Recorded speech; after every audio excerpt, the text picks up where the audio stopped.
The impending bankruptcy filing of the Weinstein Company will likely add a major twist to the ongoing lawsuits against the company, many of which relate to the alleged sexual misconduct of Harvey Weinstein.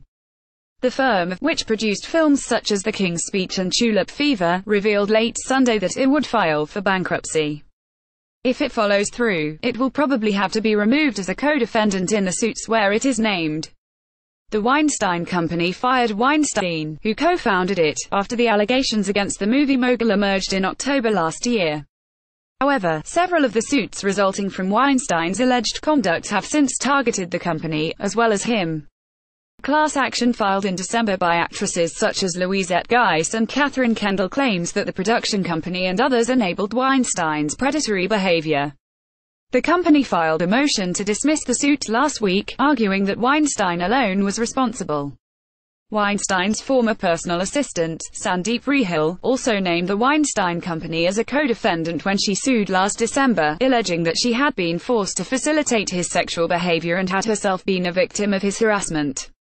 British actress Caddian Noble, who claims that Weinstein assaulted her in Cannes, France, also sued the company along with Weinstein, back in November.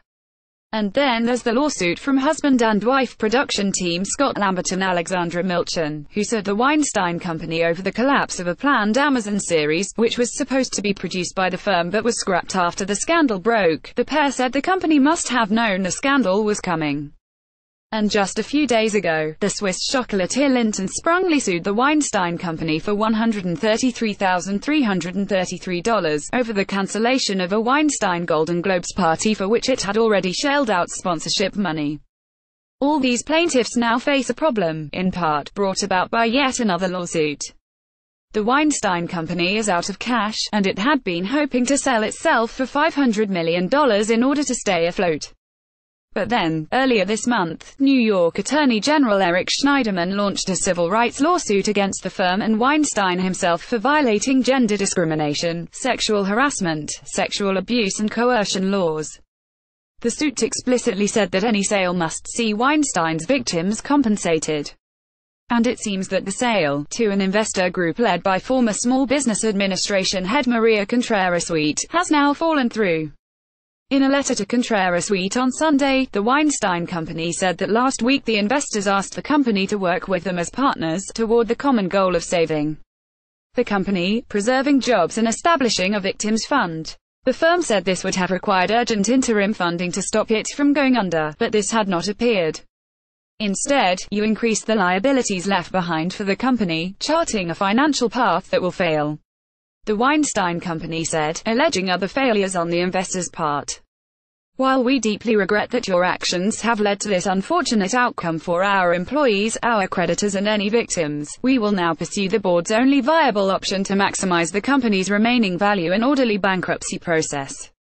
In general, bankruptcies effectively end lawsuits against the company going bust. As soon as a company files for bankruptcy, the suits are suspended. The only plaintiffs can continue the suit is to demonstrate that the bankruptcy was filed for in bad faith, for example by proving that the firm had no other liabilities. With the Weinstein Company reportedly in debt to the tune of $520 million as calculated back in November, that probably means those suing the production firm will get no money from it.